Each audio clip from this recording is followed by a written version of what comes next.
حضرت ابو ہریرہ رضی اللہ تعالیٰ عنہ بیان کرتے ہیں، رسول اللہ صلی اللہ علیہ وسلم نے فرمایا، بندہ کہتا ہے میرا مال، حالانکہ اس کا مال فقط 3 صورتوں میں ہے، جو اس نے کھا کر ختم کر دیا، یا پہن کر بوسیدہ کر دیا، یا اللہ کی راہ میں دے کر ذخیرہ کر لیا، اور جو ان کے علاوہ ہے وہ تو اسے لوگوں کے لیے چھوڑ کر جانے والا ہے۔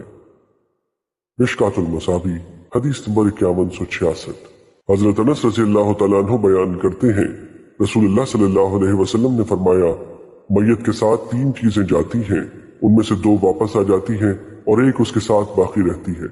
اس کے گھر والے، اس کا مال اور اس کے اعمال اس کے ساتھ جاتے ہیں۔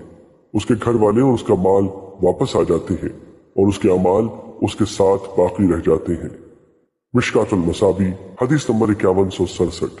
حضرت عبداللہ بن مسعود رضی اللہ تعالیٰ عنہ بیان کرتے ہیں، رسول اللہ صلی اللہ علیہ وسلم نے فرمایا، تم میں سے کون ہے جسے اپنے وارثوں کا مال اپنے مال سے زیادہ پسند ہے؟ صحابہ نے عرض کیا، ہم میں سے ہر ایک کو اپنا مال اپنے وارثوں کے مال سے زیادہ پسند ہے۔ آپ صلی اللہ علیہ وسلم نے فرمایا، بے شک اس کا مال تو وہ ہے جو اس نے آگے بھیجا، جبکہ وہ مال جو اس نے پیچھے چھوڑا وہ اس کے وارثوں کا ہے۔ مشکوٰۃ المصابیح حدیث نمبر 5168۔